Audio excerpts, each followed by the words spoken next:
Bada bing, bada boom, coming to you, it's Captain Lou. Captain Lou Albano comes from a forgotten era of wrestling. Well, not forgotten. Good lord. Of course, he's not forgotten. The Hulkamania era is probably the most widely remembered part of wrestling, aside from maybe the Attitude Era. But his profession, being a manager, being the advocate for a wrestler, being the spokesperson, being the one to carry the build, those things have gone by the wayside.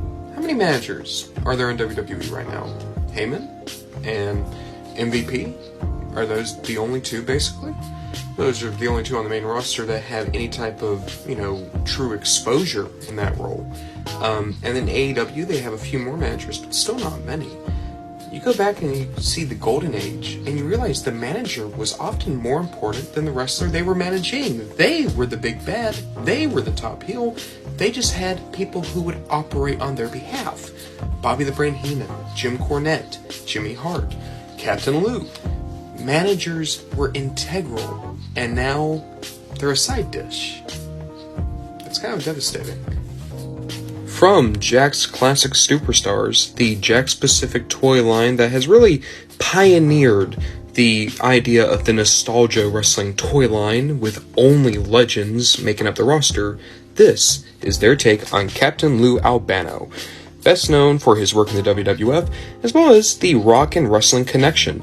Him and his friendship with Cyndi Lauper is what helped secure WrestleMania 1's huge exposure, as well as getting Cyndi Lauper involved, which then let Roddy Piper kick her in the head, which then has Mr. T and Hulk Hogan fighting him and Cowboy Bob Orton, and, history, basically. It's history. It's the history of music. The windy wind starts to blow. I never heard that crappy song. I'm never going to. Just taking a closer look, and they captured Captain Lou's head perfectly, like even the rubber band on his cheek. Like, it looks just like him. The Jakks figures often looked kind of cartoony, but this would look fine on a Mattel Captain Lou, in all honesty. You get to the body, and Captain Lou was never this buff. It's just because they often reuse their bodies. This would have been the Stone Cold Steve Austin torso. But you have the big poofy shirt on him, so it kind of helps. It makes him look like he has a bit more of a gut than he actually does. And then he has just the normal suit pants. This is the thing that you saw in Jakks a lot, where they would kind of try to cover up their reuse of bodies just by putting shirts that were just a bit too big. And honestly, Captain Lou is one of the best looking ones. It looks so much better than, say, Paul Bearer or Gorilla Monsoon. It's a pretty good looking figure. I keep him with my Mattel Elites because he looks like he goes with them.